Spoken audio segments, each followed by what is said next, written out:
Alright everyone, it's time for the Occult, video number 291, Presidential Occultism. Just a little bit about this. I already covered like the curse of Tippecanoe thing, the 20 years curse, where each president, elected in the 20th year died in office until Reagan. And then Reagan was fine, although, Hinckley tried to kill him. Hinckley has a YouTube, by the way. Yeah, Hinckley is allowed on YouTube. The Taliban's allowed on Twitter. Trump, meanwhile, banned everywhere except for, like, Rumble and shit.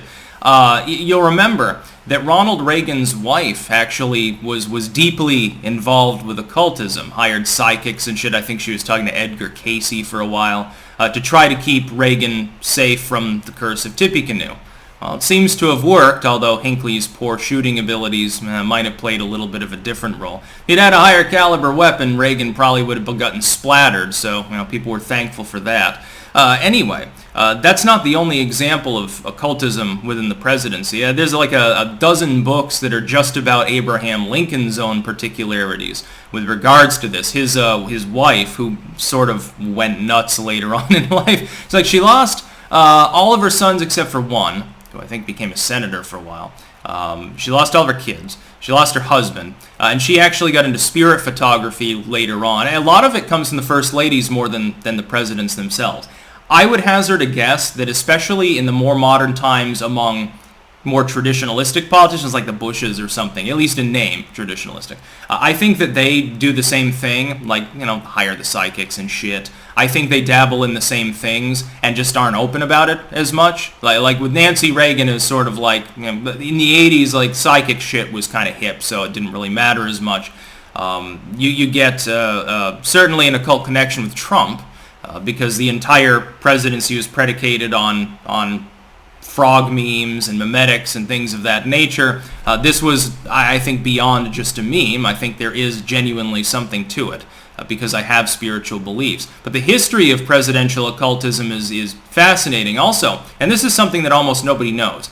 Our founders, the first few presidents, and many people attended to them, back in the late 1700s, it was considered fashionable to go to the town hall and debate the existence of aliens and things like that. There's a book called The Book of Knowledge. I think it was 1791. I haven't edited it yet, but I will in the future. It's basically a contemporary and Enlightenment era work that might have been read by people like Jefferson or Adams or Benjamin Franklin.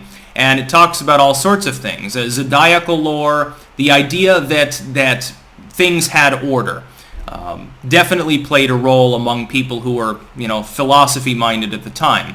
So there was a lot of a sense, I think, that the orderly movement of the stars and the planets and stuff, look, obviously it points to a creator, and this also has an influence on life on Earth, as above, so below, so to speak. So the idea that lunar movements affected disease, it made sense to them.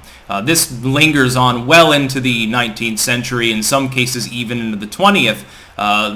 You'll have books that talk about, don't conduct bloodletting on Wednesday if the moon is in this particular phase, and things like that. This is a good day to take physic. That is a good day to plant certain crops.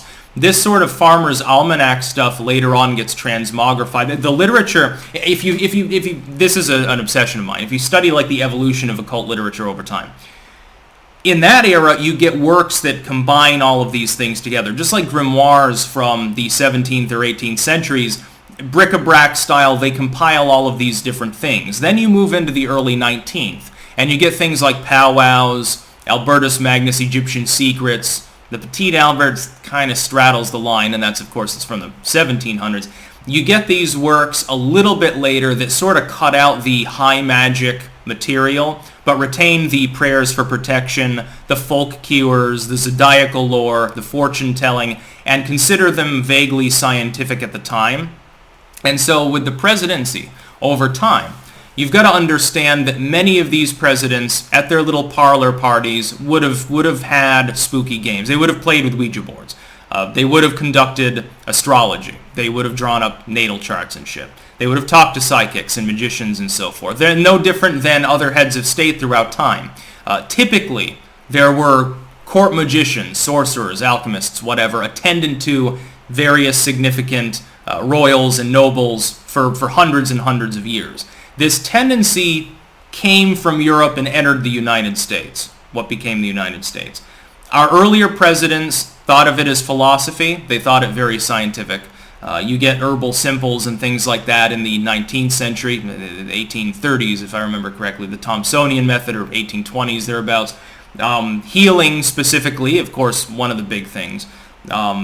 Things about luck. Compilations of folklore come later. The very term, actually, I'm editing a work called English Folklore that sort of gives a broad overview of that particular subject, pointing out that that very term is actually more latter day. It comes from the German, from the Volk. With the presidency, the best examples we have beyond the founders, who openly discussed everything under the sun. I think I heard there was one time in which some of the founders and early figures of the U.S. got together and attempted to make a mechanical golem using lightning.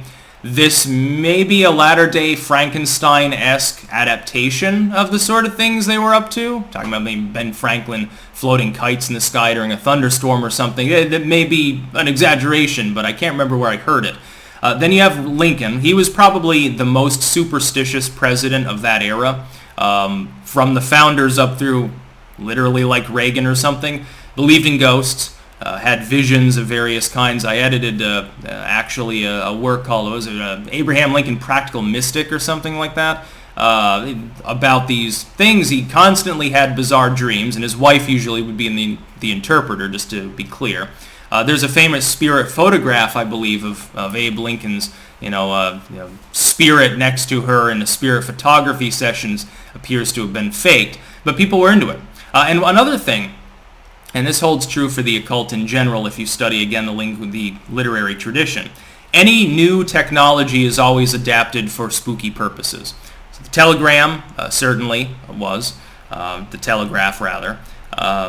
Movable type is immediately used for spiritual works when that develops. You go back to literally the era of the Gutenberg press, and some of the first literature is either spiritual orthodoxy from Christendom or it's heresy. It's counter rebuttals to Orthodox Christendom. And grimoires and shit like that. The telephone, things like that. There are a million spooky stories. The spooky phone calls basically fits in with the same idea. Medicine. Medical advances are often relegated to the realm of science, pseudoscience. The vaguely spiritual is how it's interpreted by the more supernaturally minded throughout time. The internet. Radio. You ever heard of a ghost box? Ghost box is a radio that cycles through the channels, and you're supposed to listen to the sort of white noise and static, and sometimes hear voices, supposedly, and get EVP readings and shit like that. With the presidents, the more notable are the founders, Abraham Lincoln, Ronald Reagan, and then arguably Trump, although I don't know that he himself gives a shit about the subject. Certainly the public, a large number of Trump fans did delve into what you could consider the occult, which I think is a positive thing. It's a new occult renaissance that we're currently in. Of course, the occult is the truth. That's about all. Peace out.